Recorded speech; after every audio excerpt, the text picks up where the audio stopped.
First, I would like to thank Elisa, she's not here, but in the spirit, to invite me to give this lecture here today and tomorrow.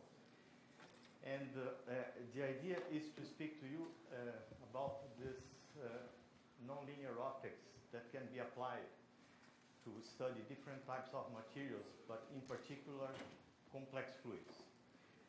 And this is one of the techniques that we can use to investigate physical properties of complex fluids. So we'll see more details of this technique during the lecture today and tomorrow.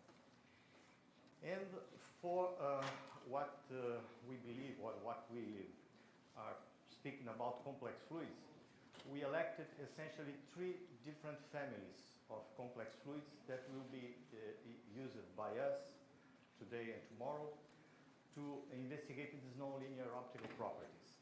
So the first family of complex fluids is the liquid crystal family.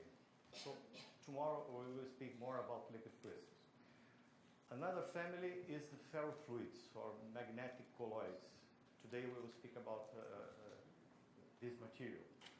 And finally, for tomorrow, by the end of the day, we will talk about some nonlinear optical properties of biological complex fluids. Essentially the cholesterol that we have in our blood, the lipoproteins. No? You are too young, you don't care about cholesterol, but we old people, no? We care a lot about this. So we will discuss what physicists can do in this field of research that is very interesting. And I will only put this light here for one moment. No. Only to show this, that I will give some exercise for the students. It's a school, so we have to do some exercise. You don't need to give me back during these days. You can give me back to this email here. So please, you will answer these questions that I will propose you, and you answer in this email for me.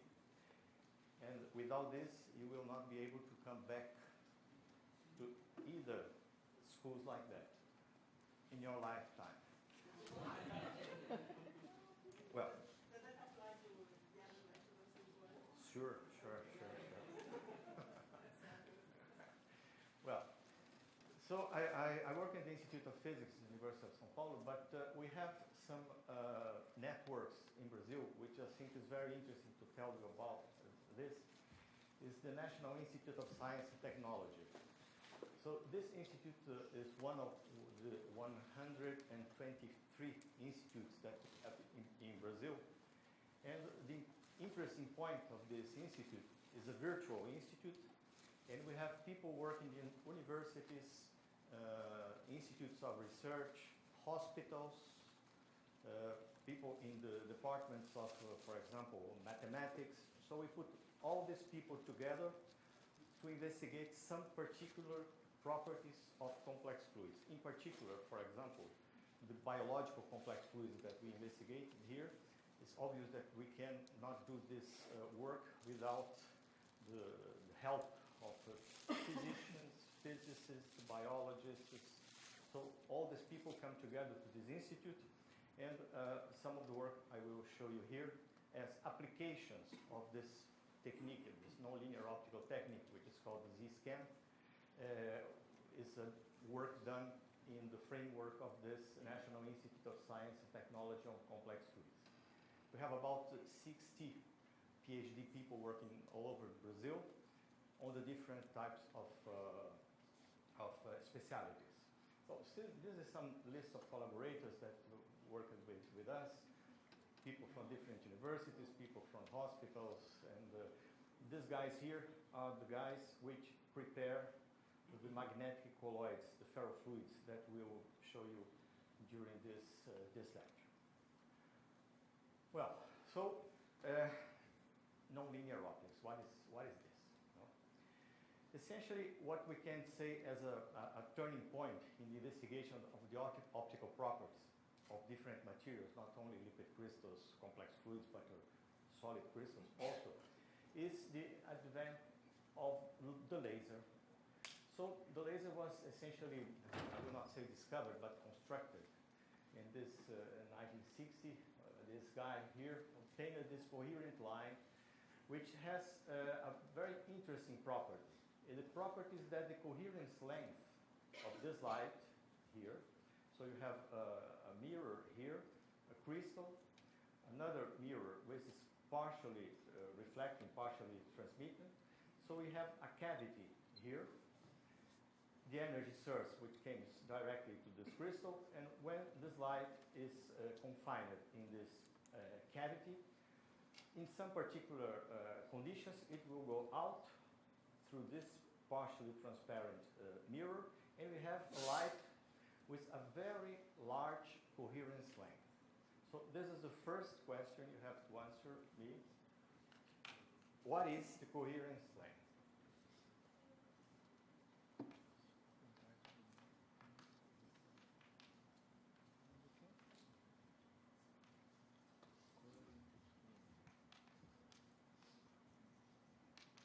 Of light. Okay? And I would like you to answer this question for me. Okay? Yeah. I'll leave for a while. So what is the coherence length? What is this parameter? And what is, pardon? We can send to them all these emails. Okay, you can send, but I think it's good to, okay, thank you, thank you, thank you. And this property is extremely important from the point of view of the technique of the properties that we will investigate during these two lectures. And this coherence length, in the case of lasers, are much larger than the usual coherence length of usual thermal sources. Someone has an idea, not the professors here, but the students, you have an idea of order of magnitude of this coherence length. Or for example, you know the helium neodymium laser, this red laser. This is different types of laser that I have here, the solid state laser. For the helium neodymium laser that we use in the lab for making experiments, you have an idea of this parameter, how long we can go in the laser beam, keeping the coherence. 1 centimeter, 1 meter, 1 kilometer, 1 micron, 1 nanometer, 1 angstrom.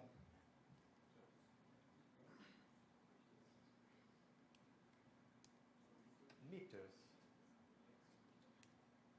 no?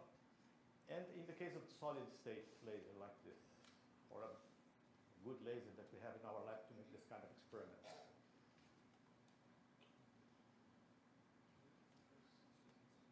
Hundreds of meters. Not for this laser pointer, but for the good laser that we use.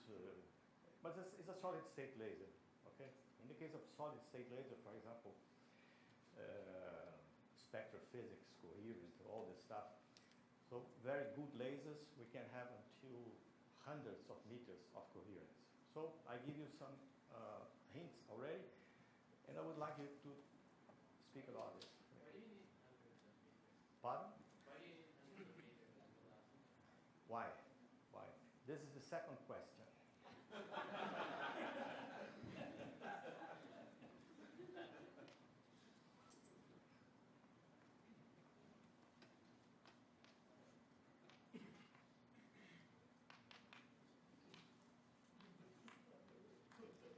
This is fantastic because everything that I don't know I can put in the table for you to answer to me. But this is a good question, no?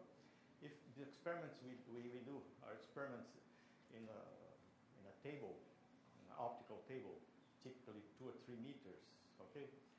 Why we need? What is the limit of the laser source that we need to be sure that the numbers that we will extract from the experiment will be good numbers? So. Sorry, this is recorded, so I shouldn't say. I have no clue how to make that. The person who asked is Vincenzo.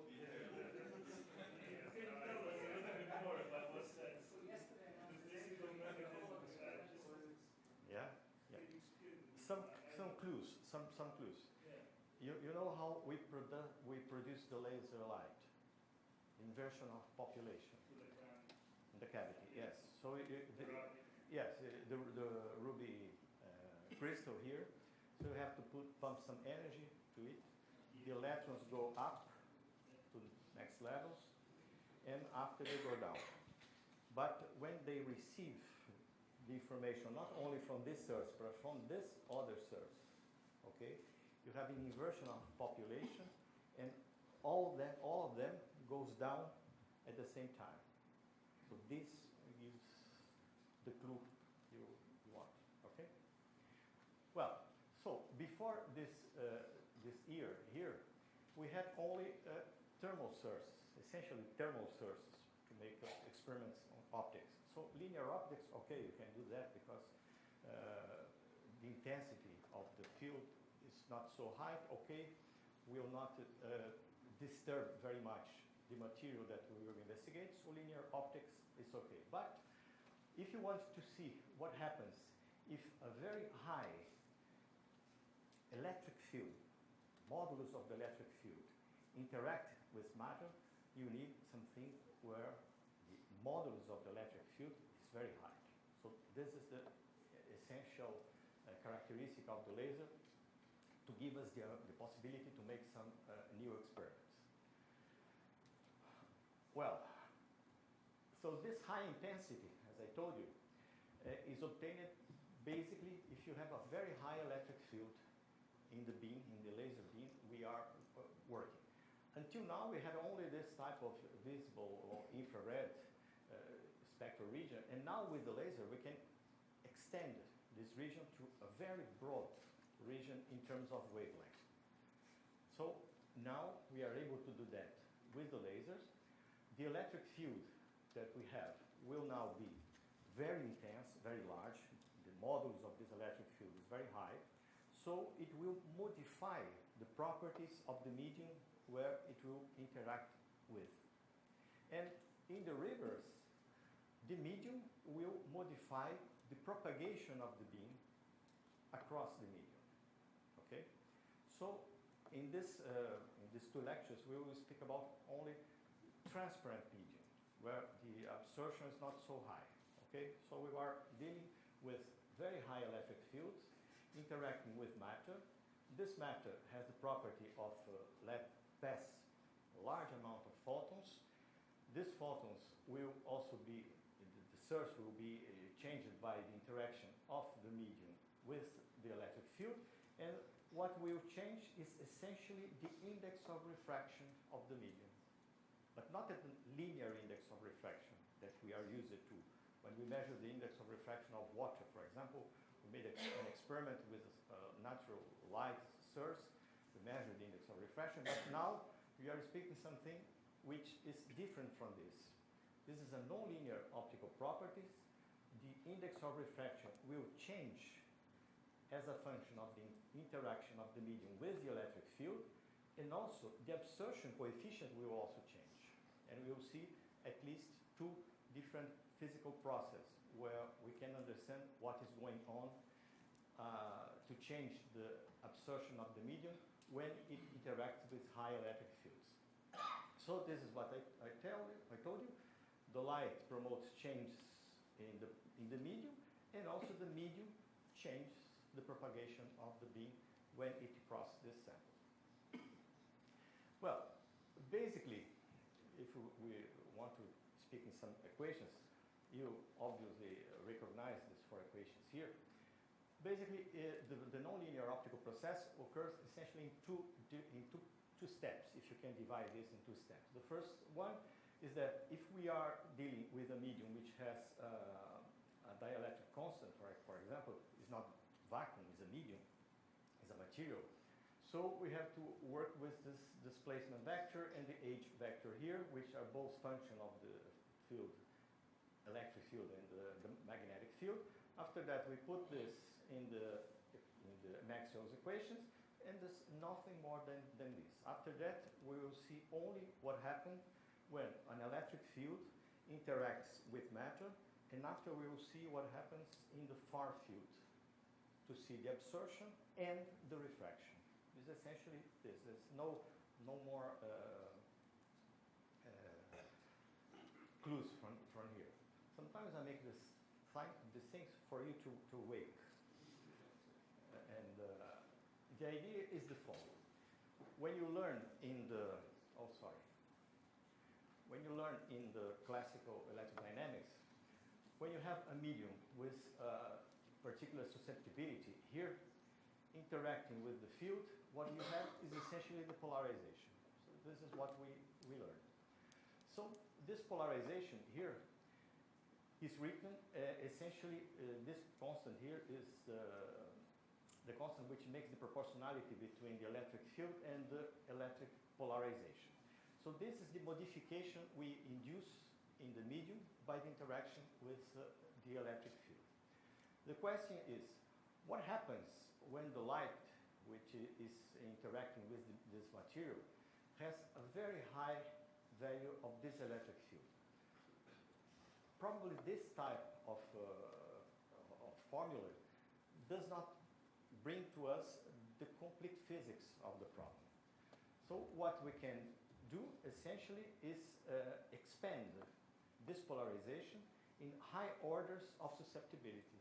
And each of these susceptibilities will give us some particular physical phenomena, which we can access, take into account that we would be able to calculate this polarization if you know the electric field which is interacting with your sample.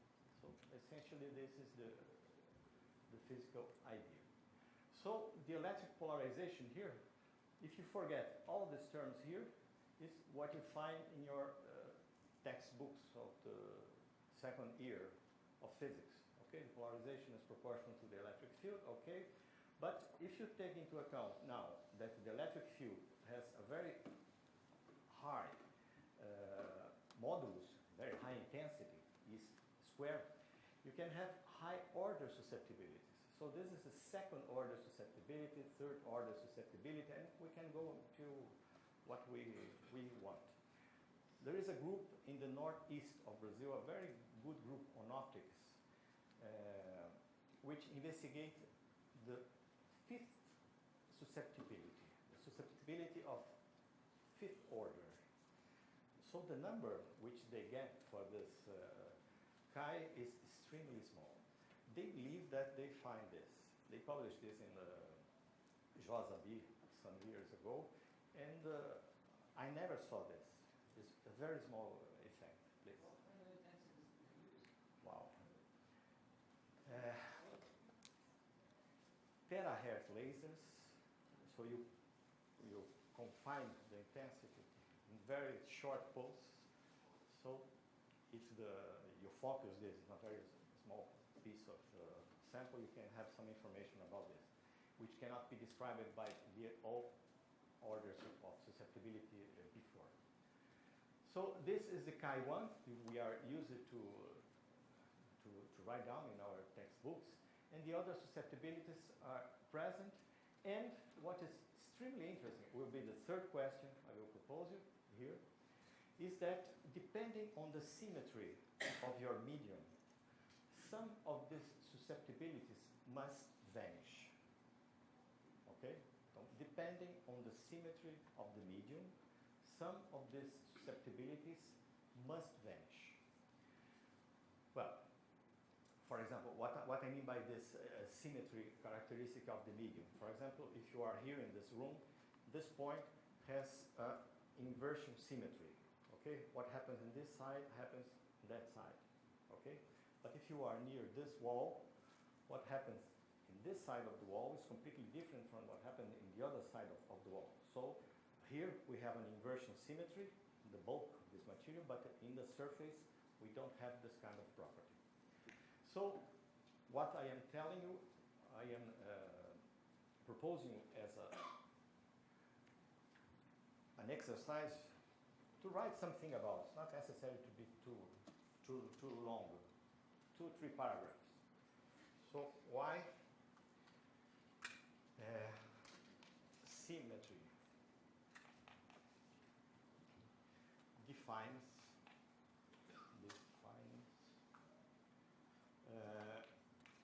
chi equal to 0. One particular chi. Okay? So let us speak about one medium which has inversion symmetry. For example, is the air here. You take a point here. Inversion symmetry is present. Okay. So if the inversion symmetry exists, chi2 must vanish. So I give you already a hint to give me this answer. Why the symmetry defines that one of this chi vanishes. In the case of mediums with inversion symmetry, for example, bulk material, chi2, which is the most important contribution after the linear contribution, must vanish. So the next one is chi3. So chi3 is the next contribution for what we investigate, for example, in ferrofluids. Ferrofluids in the bulk, not in the contact with a substrate. In contact with a substrate, chi2 is present. But in the bulk, chi2 is 0 by symmetry reasons, and only chi3 can be measured with the technique I will show you now. So when chi2 is present, for example, medium where the inversion symmetry is not present, what we have is a very interesting phenomenon, which is called the second harmonic generation. So you enter with a light with a frequency omega, and after the interaction of this light with the medium, we have 2 omega light. So the frequency is doubled. This is some way to generate different types of frequencies using a laser, for example, okay, OPO. But in the mediums where the inversion symmetry is present, the chi3 is the most important. And this chi3 will be responsible for the change in the index of refraction and the absorption, both of them nonlinear.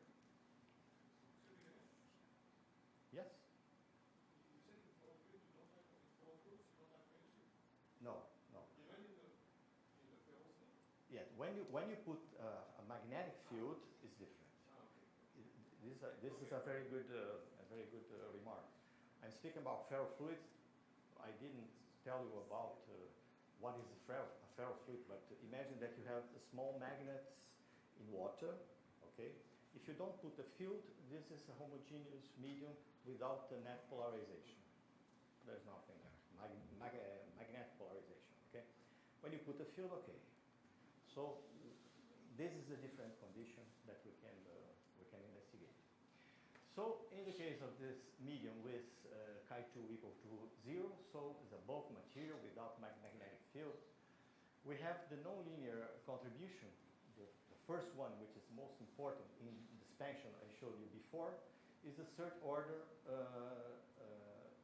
contribution here. Here you see that E square is essentially the intensity. Okay? Intensity is proportional to the modulus of the campus, the electric field square. Okay? E scalar E. So the total polarization may be written like this. This is the linear part of the polarization, and here is the nonlinear part of the polarization, where you see the intensity present in this E square. And always the frequency of the laser is always the same, because we don't have this generation of a second harmonic or harmonic of high order. And the effective susceptibility now has two contributions.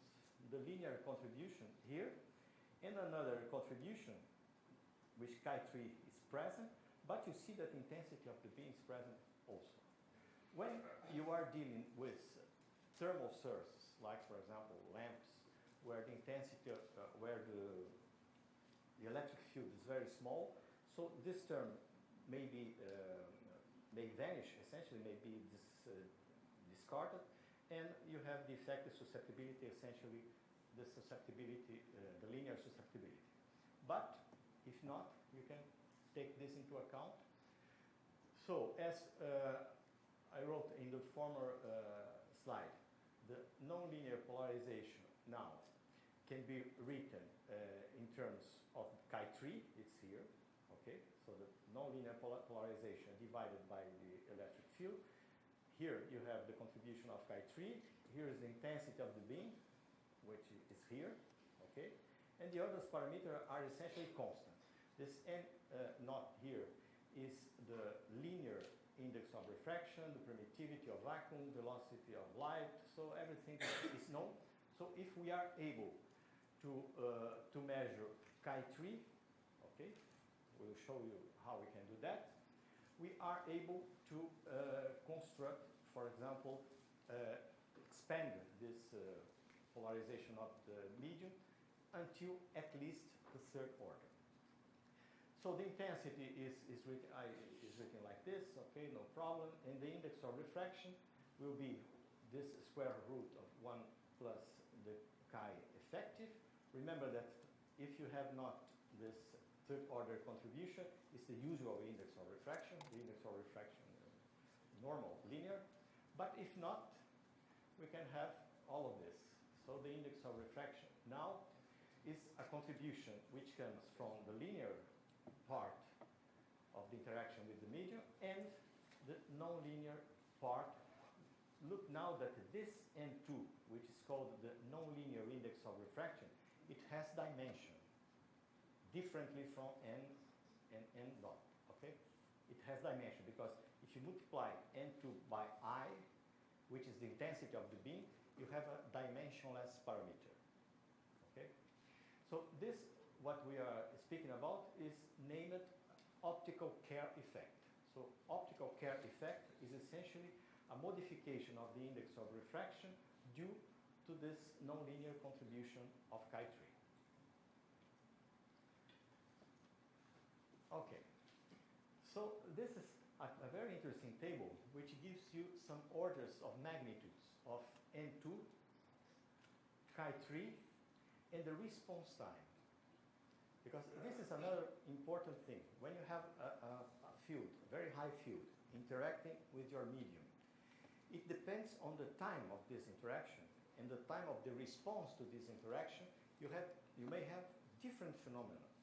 So for example, if you are interested in investigating the electronic transitions or electronic polarization, so the typical time scale is femtoseconds. So if you want to investigate this kind of physics in your system, you have to use femtosecond lasers, okay? This is the orders of magnitude of N2 and chi3, and these are the dimensions I told you before. So N2 has a dimension of square centimeters by watt, or meter by square meter by watt, and chi3 is here in the electrostatic SU units, okay? On the other hand, if you are interested to investigate molecular reorientation by interaction of the light, of the electric field with your molecule, this has a response time much higher than the electronic polarization, which occurs 10 to the minus 12 here. And you have here, for example, 10 to the minus 14, 10 to the minus 12 is the orders of magnitude of the nonlinear index of refraction. Electrostriction, the effect of the electric field in the modification of the shape of the molecules, for example, has a very large time with respect to the femtoseconds. Atomic saturation, absorption here, and thermal effects. This is another one which is very interesting. We'll investigate here today and tomorrow things in this time scale, 10 to the minus 15, so in femtoseconds. We will investigate thermal effects, so very different orders of magnitude. And there is an effect which is very interesting. We will discuss in more details today, which is the Soray effect. The Soray effect is essentially like this. You have a mixture, for example, of water and alcohol. You make this homogeneous. After that, you put this in a cell where you impose a temperature gradient. Hot plate here, cold plate on the other side. You leave for some time, you measure the concentration of both of the constituents, you'll see a difference. So there are materials in the nature which we name it, we baptize them as thermophobic materials. So they don't like stay near the hot plate, go to the cold plate. But could be also thermophilic materials, which goes to the cold plate, to the cold region of the sample. So this we will I will show you some details about the Soré effect in ferrofluids. What happens in ferrofluids when we shine a light with a different profile, as we will see. And the time scale for this type of phenomenon, for this phenomenon here, is 1 second in the case of ferrofluid, much larger than what you have here in this other different physics. So if we have a good tool, a good laser, which has a very large intensity of electric field, and you can use pulses of lasers from femto until seconds, you can use the same tool to investigate all this physics in the same lab. So this is very interesting, and this is what we'll see during this two days. Huh? Is it okay? Everybody sleeping or not yet? We will be there in the case of ferrofluids. The Soré effect is a very complicated phenomenon, and we believe that there is not only one motor for the Soré effect. In the case of ferrofluid, the ionic ferrofluids we will see here, is essentially something related to the charge of electric charge you put in the particles, and as a function of the temperature, this electric charge changes the amplitude, and if you discharge it, it goes together. If you charge more, they go apart. So in the case of ferrofluid is this, but other mechanisms can be completely different. Each 4 years we have a conference on thermal diffusion, and each 4 years all the theories which were proposed before are put down, and we put others. It's a very interesting phenomenon. It was discovered more than 100 years ago by Charles Soré. I will give you a picture of him, but it is still a very big mystery. And for petrol industry, it's very interesting and very important. Because of that, Petrobras and many Exxon, all these petrol companies, put money in the basic investigation of Soré effect. Essentially, why? You have the surface of the sea, the surface, I mean, go to the sea and to the bottom of the sea. You have a temperature. If you go down in Earth, you have a hotter region there. So you have a very large temperature gradient from the bottom of the sea until some profound pitch that they are taking out the petrol. And the petrol is essentially a mixture of different sizes of molecules. So the Soré effect is there. So if they know after geological times where the good molecule they want to make this particular oil, they make the pitch until that profondeur, depth. Okay, so it's interesting that they can use what we investigate in the Soré effect to define the depth of the pitch they will take the particular molecule to make this petrol. It's very interesting. Well, so this is one of the modifications that we have in the medium induced by the high electric field which is there. The phenomenon is called the self-focusing or self-defocusing. We can modify the focus of a beam when it interacts with a particular medium. And this is called the Carey effect, and is essentially due by this nonlinear index of refraction, which is here. So let us give some examples of this.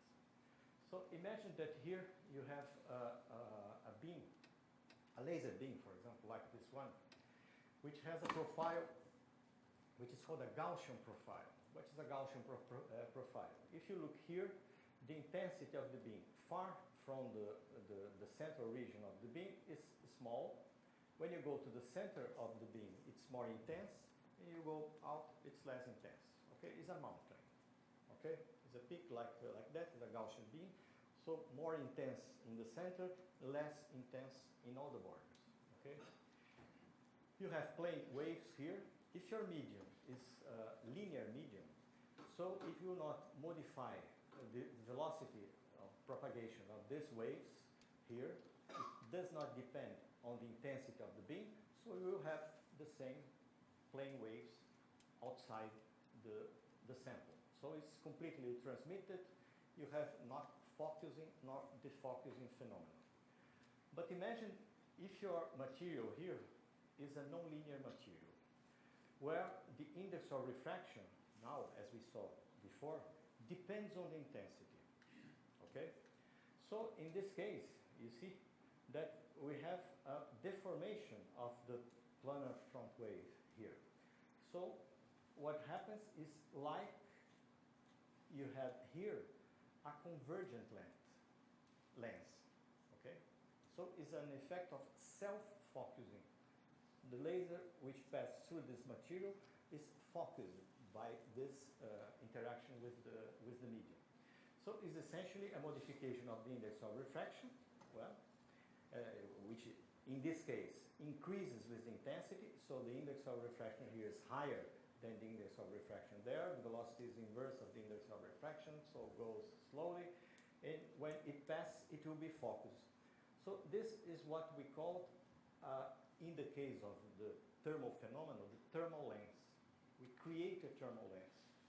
In the case of the polarization in the electronic type of phenomenon, we can call this a population lens.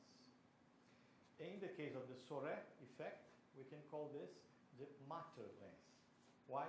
Because you can have the accumulation of particles in this part, less particles outside, so you have a matter lens, which is formed by this interaction. Another possibility is the inverse. We have in the nature all this kind of material. Material now where the index of refraction here decreases, where the intensity of the beam is high, so the velocity is higher here. So you have a type of defocusing phenomenon. So the laser becomes parallel like a cylinder, and after passing through the sample, it will open. Okay? So a measurement of this opening and the intensity beyond this material will give us information about the index of refraction and chi3. So we can calculate chi3 doing an experiment, as we'll see in a while. Well, so this technique was proposed by this guy in Creole in this year here. And it's very, very interesting. It's a very simple technique, as we will see. Extremely sensitive, and will give us a way to measure the third order susceptibility, the real and imaginary part of chi3. Because you can have the Kerr effect, which is essentially a modification of index of refraction, but you can have also a modification of the absorption of the sample, which is related to the imaginary part of chi3. So what we'll see now is what happens with this type of technique. What is this? It's very simple, as I told you. But let us speak a little bit about this Gaussian laser beam. So this is the beam. Okay, so it's more intense in the middle, less intense in the border. So if you see, this is the laser beam of our lab. So look, that is not so bad. It's very good when it's circular. When it's a little bit elliptical, it's not so good for the mathematical treatment. So it's not so bad. So this is the shape of the beam. So intensity as a function of the radial position. We are going through this direction or this direction. We have this profile here. And the Z-scan, what is the basic of this technique? Imagine that in the left-hand side here, you have a cylindrical beam, okay, cylindrical laser beam, and I will put a lens, but a lens of glass, a glass lens, okay, that will make the convergence of this laser beam in a particular position, which I call the focus position here, and open after that, okay? So a laser beam, like this, for example, and I put a lens,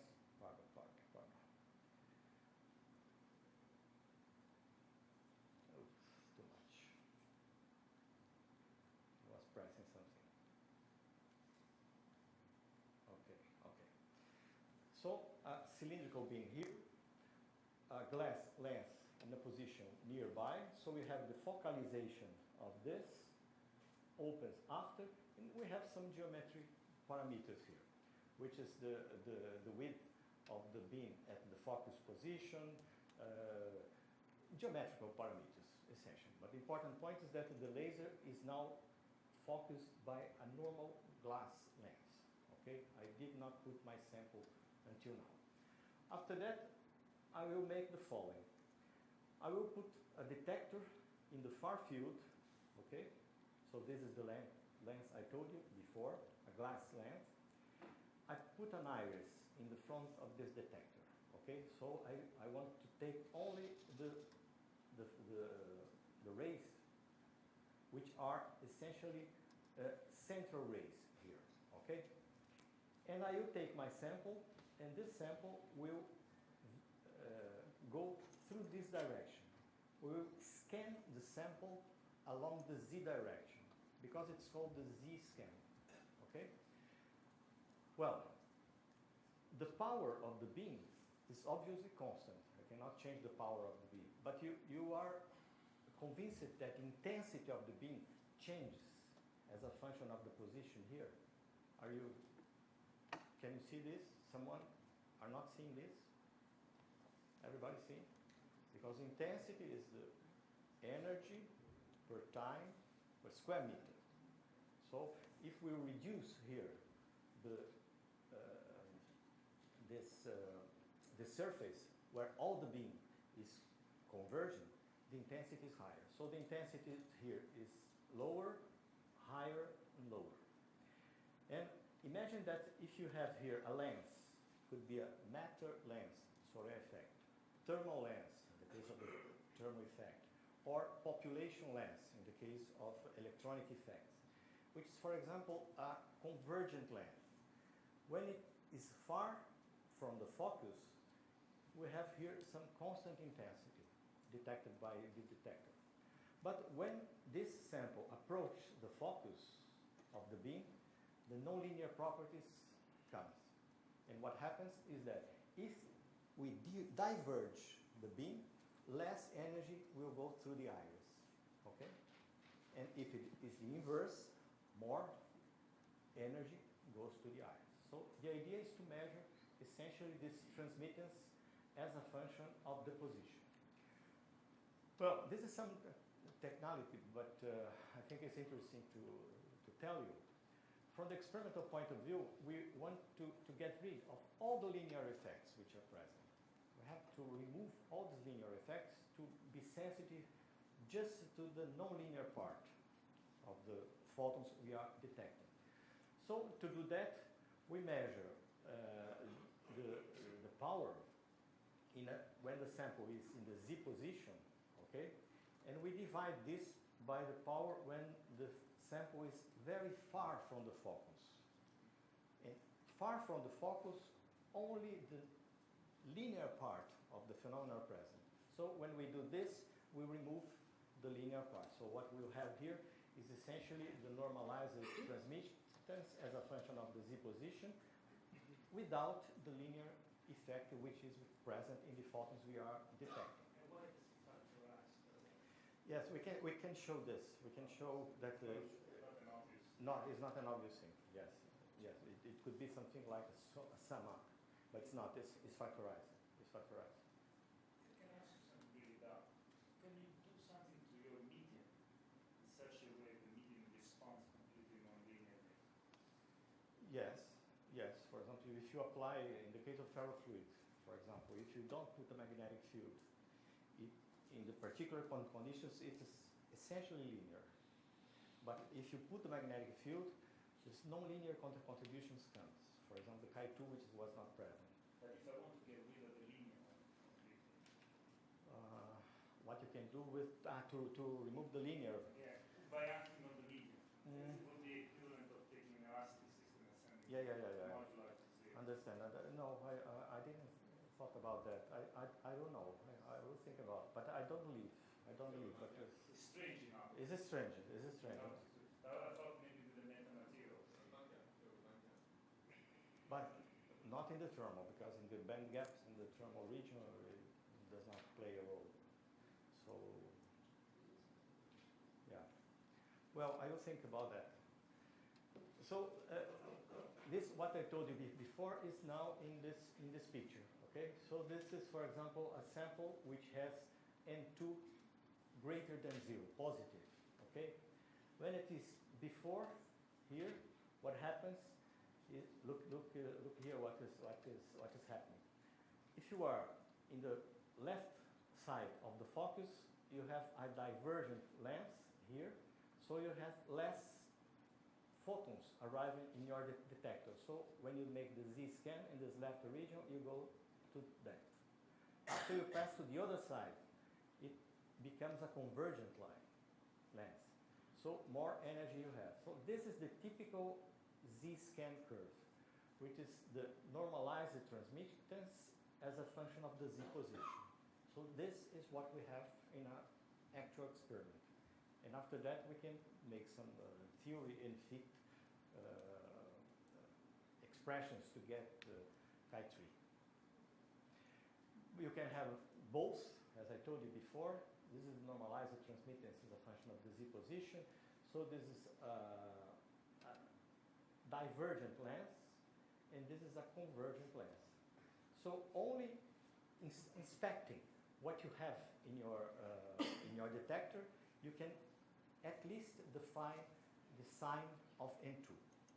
Just expecting this curve, okay?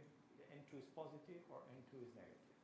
But after, to get the real number, you have to fit a theory to that. Well, there are different models, as I told you, that what we do to fit curves. If you are interested in this electronic effects, the response time in the femtoseconds, so the index of refraction now is written in this form. This is the linear part, non-linear part. There is a model, we'll see some details on this. It's called the Shape-Bahai model, is the guy which proposed this. In the case of the thermal effects, there is a thermal lens model. It's very interesting for Brazilians that the first guy which made this development of the thermal lens was Sérgio Porto. Okay? A guy from here, from Rio. Huh? It was from CBPF or FF? Campinas? Ah, yeah? But he was here in Rio, no? Ah, yeah? So Campinas. Sorry, I would give some good things to Rio, but it's not possible. So it's São Paulo. Campinas, São Paulo is the same. So okay, so Sérgio Porto, yes. So the index of refraction now changes, and the contribution here due to the thermal lens model is called the thermo-optical coefficient, which is dm over dt. T is the temperature. Okay. And in the case of the Sora effect, obviously, if you shine a sample during 1 second with light, obviously you have this nonlinear effect. It's present there. The electronic effect, the thermal effect is present, but also there is another new contribution here, which is the modification of the index of refraction with respect to the concentration of the particular solute, which is in this medium. For example, in ferrofluids is the concentration of magnetic particles in water. So all of these three things we will discuss during this just 2 days. Well, we spoke until now about index of refraction, but we have absorption also, and the absorption can be nonlinear, and we can have different types of physics, of mechanism, which modifies the absorption of the sample, take into account the intensity of the light which is shining this particular medium. One of these mechanisms is called the two-photon absorption. So the two-photon absorption is very easy to understand. Imagine that you have the ground state here of a particular material and the excited state there. So this is the gap, okay? But your photons has not, one photon has not enough energy to put the electron from the, to promote the electron from the ground state to the excited state. So if you have a small number of photons interacting with your material, there's no absorption, okay? But if you have a large number of these photons, and we can tune in your laser, for example, in your lab, you can tune exactly to find photons where twice of them are able to put the electron in the excited state. This is the two-photon absorption. It depends on the intensity of the beam. So for low intensity, this phenomenon is completely negligible. But if the intensity of the beam is high, a number of photons present is very high, you can have this possibility of promoting the electrons from the ground state to the excited state, absorbing now two photons. So the absorption, now the absorption coefficient is the linear one, which we are used to, but now there is another one, which is the nonlinear absorption coefficient, which has the same type of writing of the index of refraction. Yeah. There's no energy level in between. No energy levels in between. They say that there is a virtual level here, but there is no a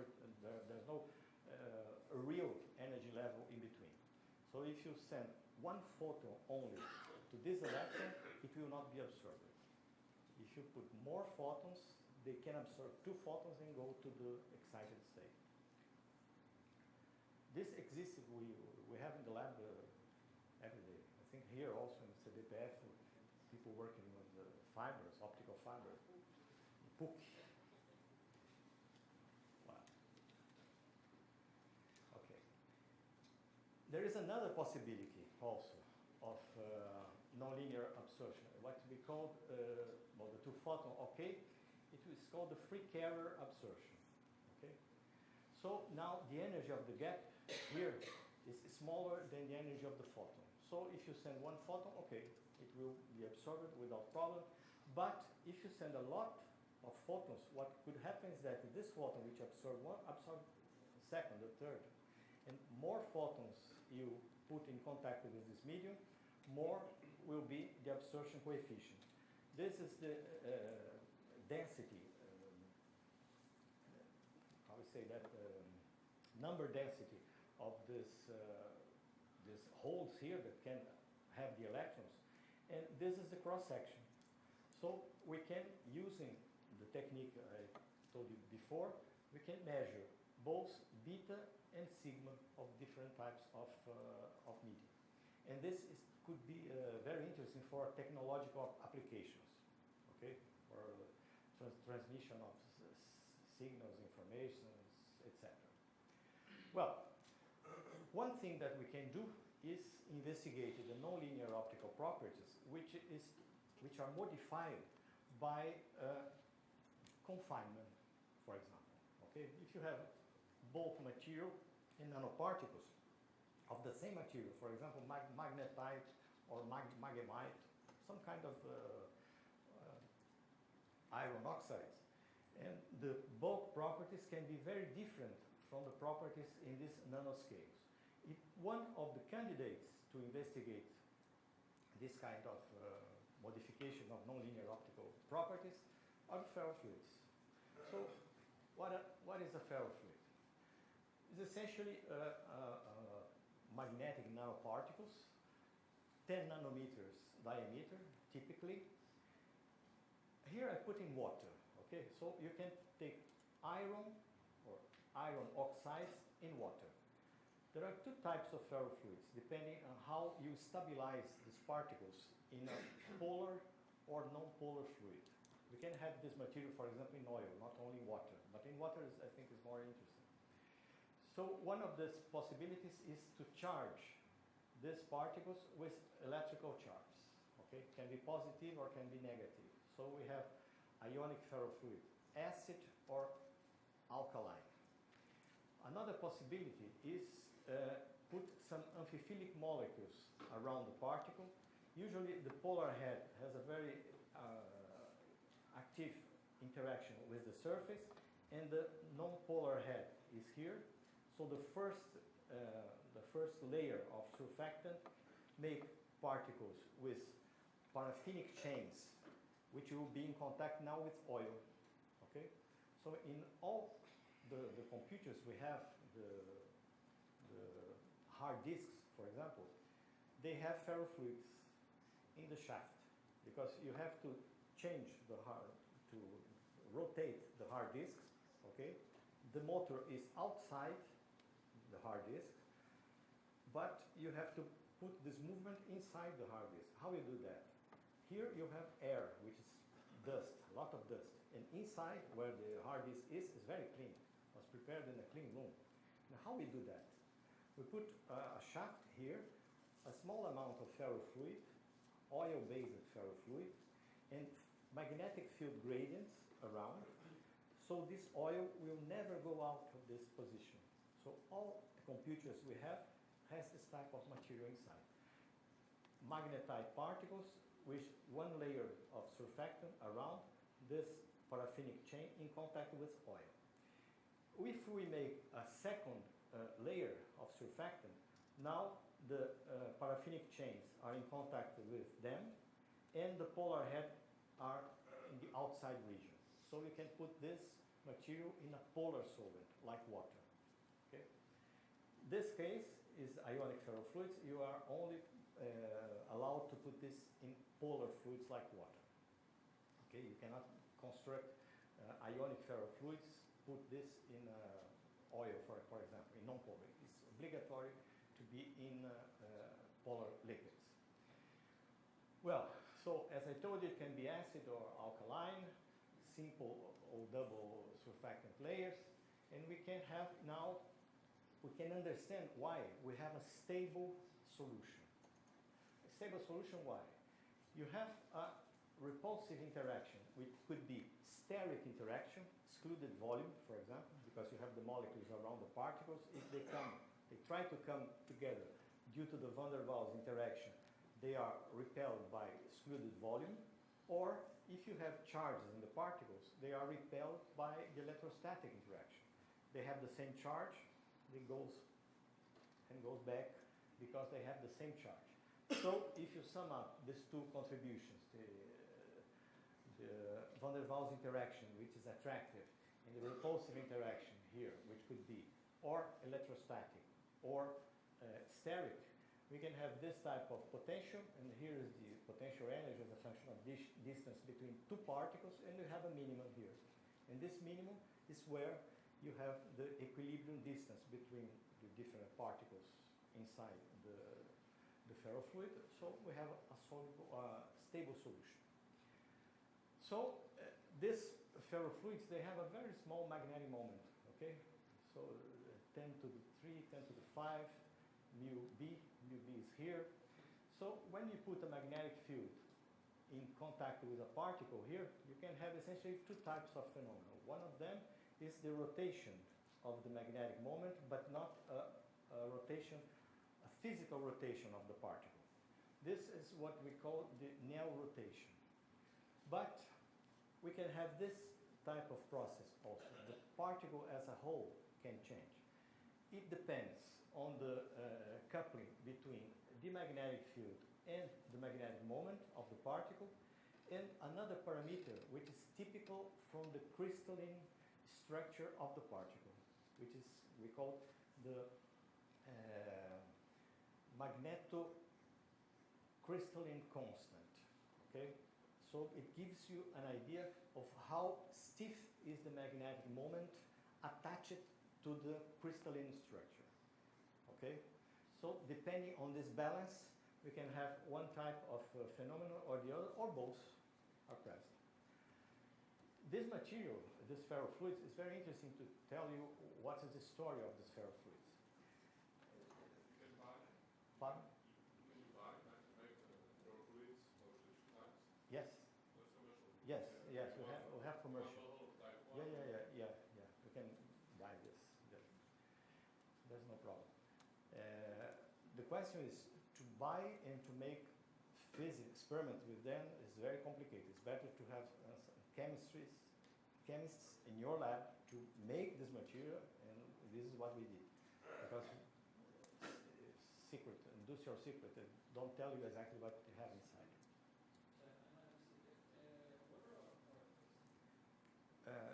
Both. You can put this in oil, or you can put in water.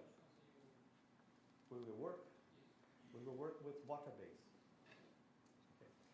And one hint for this, why we choose this, is that this type of ferrofluids are used as biocompatible materials. They are used as vector to deliver drugs. Very interesting phenomenon happened here. But I will tell you about how they made this type of material, where it started. It started in NASA, when they sent the rockets to space, and they had a problem at this time, about 1960. They have a satellite in the orbit of the Earth, and they want to move the satellite from different types of configurations there.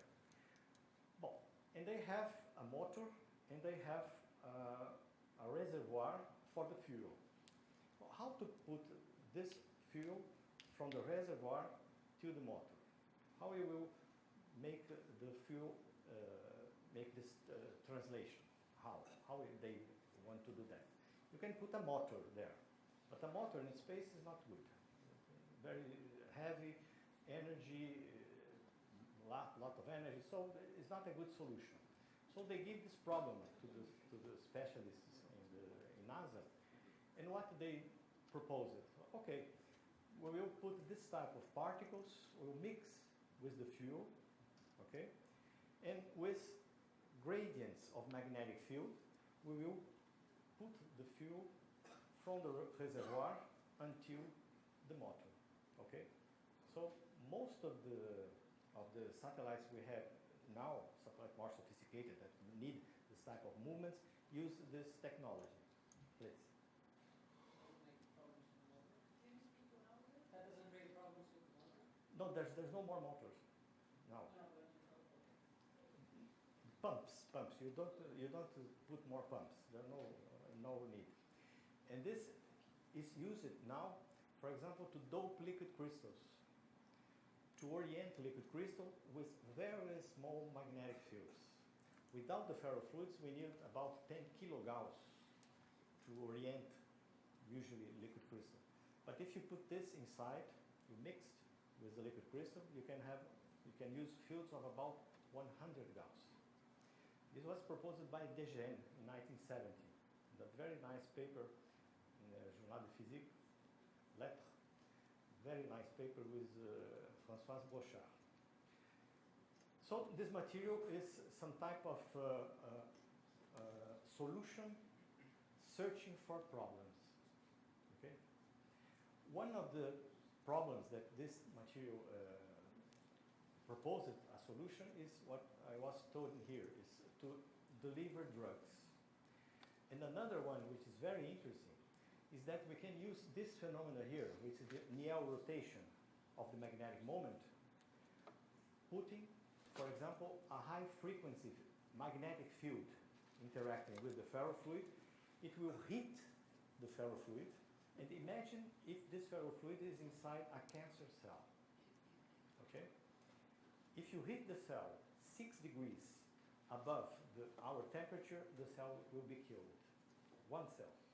So one metastasis, which is going out in a body, if we are able to put a ferrofluid particle inside, or a number of ferrofluid particles inside, and you shine radio frequency magnetic field, you can kill this cell, this specific cell. So it's used now in many hospitals, even in the Einstein Hospital in São Paulo, they are using this technology. Well, this is another property of this material, which is the induced birefringence. This delta N here is the birefringence as a function of the magnetic field. He asked me what happens if you put a magnetic field in a ferrofluid. As we saw, it oriented magnetic moment, can orient the particle, and now the material has two different index of refraction. If the light enters perpendicular to the magnetic moment, has an index of refraction. If the light enters here, has a different index of refraction. So the birefringence is that. Increase in the magnetic field, it goes until the saturation. We understand why, because if all the particles are oriented, we cannot change anything more. And what is interesting is that nearby here, you have this modification of the concavity of this curve. I have no time to discuss this in detail, but you, pardon? Pardon?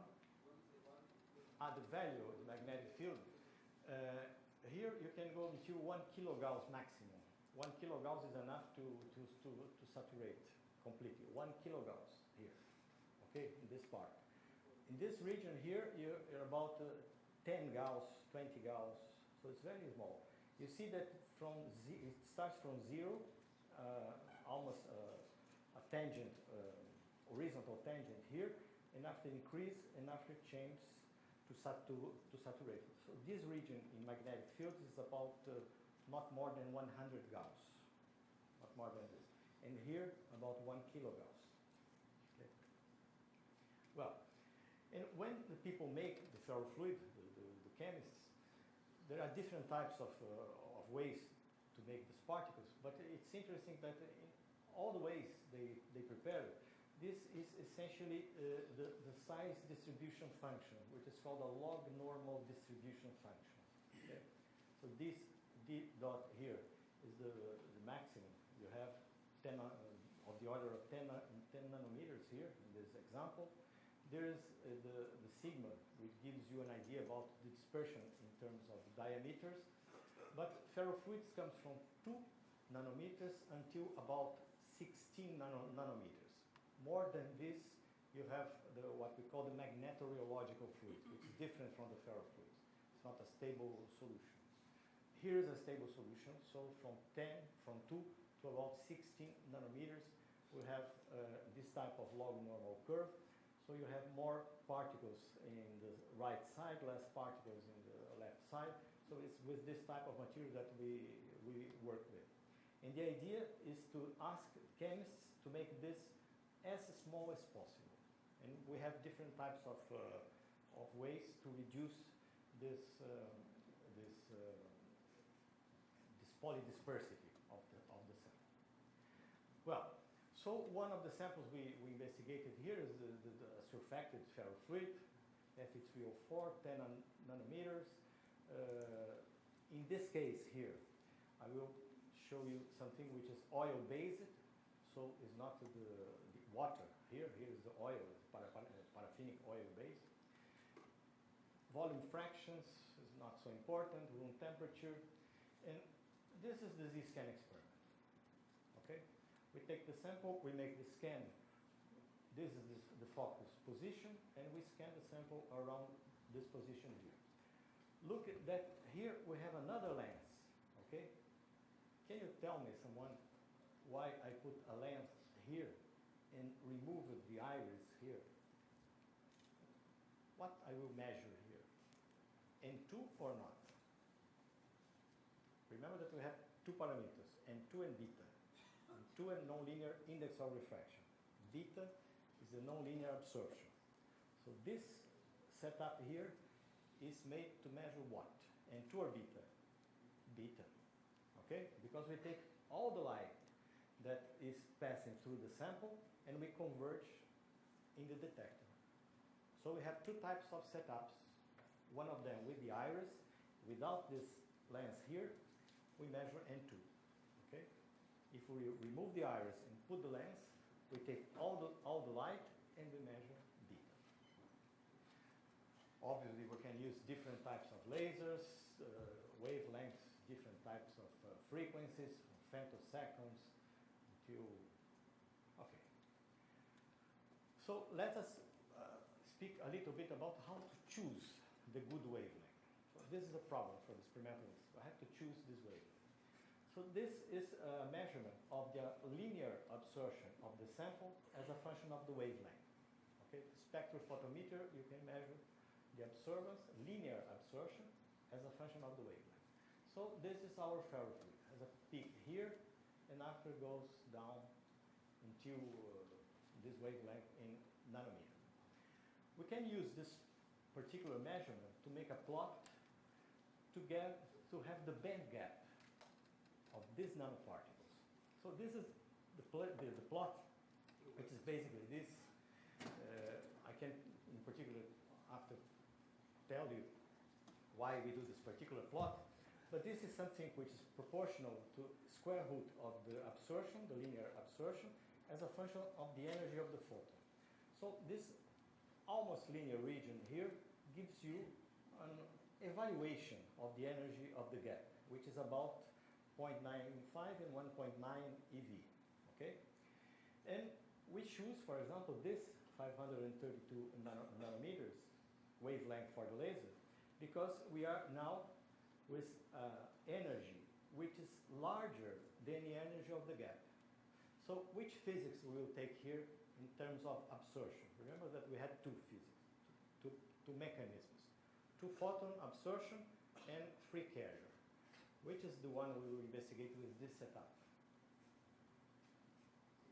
Free carrier. Okay? Everybody understand? The wavelength is this. The energy of the photon is larger than the gap.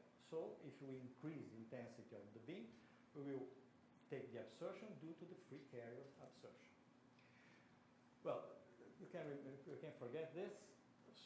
This is the typical curve points. The points are experimental results of the normalized transmittance as a function of the z position. So this is the focus point. When you are far from the focus point, you have the normalized transmittance equal to 1. Okay? Far equal to 1. When you go to the focus position where the intensity of the beam is higher, you measure this type of behavior, and we have, this is a fitting of this expressions here, and this is the fourth example, fourth question. If I put here, is okay? Can you see? Deduce this. It's very easy. There's no problem to write this. Okay. Deduce the obtention of sigma in the free carrier absorption. It's straightforward. As you see here, the variation of the intensity of the laser as you cross the sample. So Z prime here is something which is inside the sample. Okay? The Z is the laboratory frame axis. Z prime is something which go with the sample. Okay? So the idea here is that the modification of the intensity as a function of the place you are inside the sample must be proportional to the intensity of the beam. If you forget this, is the usual way that you take into account, for example, the modification of the intensity in a linear medium. So the novelty here is the introduction of this term. Okay? So with this, we can obtain this F, which is the fluence's energy per square meter, okay, in the detector, and this expression here we can fit to the experimental data, and the only thing that we don't know here, is sigma here, is the cross section. All the other parameters are measured independently. For example, the linear absorption, alpha dot here. L is the sample thickness. L effective is the sample thickness multiplied by something related to alpha dot also. H nu is the energy of the photon you are using. So you know everything here except sigma. So if you fit this curve here, we will have sigma. And this sigma we found here, taking fire, is 10 to the minus 18, which is much smaller than the typical cross-section in bulk material. We are trying to make some calculations of band gaps to understand why we have a number like this here. You can forget this is not important, but this is the number that we have and is smaller than what we have in bulk materials. So what we can guess in the case of ferrofluids, only to give you one idea, why some experimentalists give some number in the literature, you have to be extremely careful. Because remember that I told you that the Soria effect may be happening, may be present in the ferrofluid. This particular ferrofluid, as I will show you before, has a Soria coefficient which is negative. This means that he is thermophilic. Remember, in the case of the Gaussian beam, it's more intense in this position and less intense in the borders. So what I am trying to sketch here is essentially the region of the sample which is shined by the beam. Okay, the beam is coming from there until here. So the intensity is higher in the center, is smaller in the radial far from the center. So what happens is that as a function of time, you have more particles in the central part. And this may increase the absorption, but not due to the free carrier absorption. Okay, but you have more particles in the region of the beam. You have you have more sample absorbing the sample, absorbing light. So we have to take care when we analyze this type of phenomenon. The situation is unstable. Pardon? This situation is unstable. This is stable because if you put, for example, a femtosecond laser. Okay, you have to pulse. Yes, you have to pulse. Yeah, you have to pulse. Well, the other process that we can investigate in ferrofluids is the two-photon absorption. So, as experimentalists, we have to choose the good wavelength again. This is the absorbance linear as a function of the wavelength. Okay? So this is the index of refraction, this is the absorption in the case of the two-photon absorption. And we will choose essentially this type of wavelength. Why? Remember that for investigating the free carrier absorption, we took 532, so something which is what's here. Now I am saying that I will choose, in my laser, I will tune to 800 nanometers. Why that? You know. No, you. Because you want half the wavelength, so try the frequency. Exact. Okay. So in this region, if I take this laser here, the energy of this photon is 155, okay, which is almost half, no, of a gap if you take into account, for example, this absorption here, okay. So 2 photons of this energy will probably give the absorption at 400 nanometers here. So the physics I will investigate here is the 2-photon absorption. The free carrier will not be present more. So these are the expressions, and in these expressions also we have from the closed aperture. Closed aperture means the iris present. This is the normalized transmittance as a function of the z position. This gamma is essentially the z divided by a constant, okay, a geometrical parameter. So this is basically the peak to valley curve, and this open aperture is when you put the lens to take into account all the light which comes from the sample. So this is what we will fit to our closed aperture setup. This is what will fit in the open aperture setup. And the only thing that we don't know here are beta, the nonlinear absorption, and N2, which is the nonlinear index of refraction. Okay? Well, these are measurements. These are points here for this ferrofluid. Don't take into account this. Only typically 100 hertz, and we take this type of result in the closed aperture with the iris, and this is what we have in the case of the open aperture where all the light are present. This is not so important for here, and also we have to take into please. The second formula, you have that series. So Here? you go to It's convergent. It converges. Converges. But you know how to calculate. Yes, yes, yes. I will not give the fifth exercise. Well, so we have always taken into account the possibility of cumulative effect, which is the Sorey effect, which is always present. We have to take into account, be sure that we are not measuring something which is not the nonlinear we are interested. So these are the N2 and beta that we are able to measure. And from them, we calculated the real and imaginary part of chi3.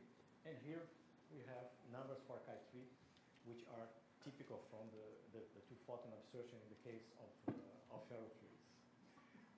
Well, in the case of this free carrier absorption, we can conclude that this is a number much smaller than the typical free carrier absorption of bulk material. And we are trying to calculate now from basic principles what happens with the gap when you go to very small particles in nanoscale. We are not thinking about bulk, but nanoscale particles. But this is the number that seems reasonable. This is the N2 and beta, negative, as I told you before. Nonlinear absorption here. We can calculate chi3. And from this value, obviously, we have information about how the ferrofluid sample respond to the high electric field in contact with him. So the polarization that we measure is the linear one plus the polarization due to this chi3, which was the idea we had before. Well, I think I will stop here because people are almost dying. And I will continue from this point tomorrow, from the thermal length. So we go from the femtosecond regime to the thermal regime, milliseconds, and after to the second to measure the Sorey coefficient. And I will give the examples that will be the lyotropic liquid crystals and the cholesterol, which is interesting for us to know how it works. Okay? Thank you very much for your kind attention. Any more questions?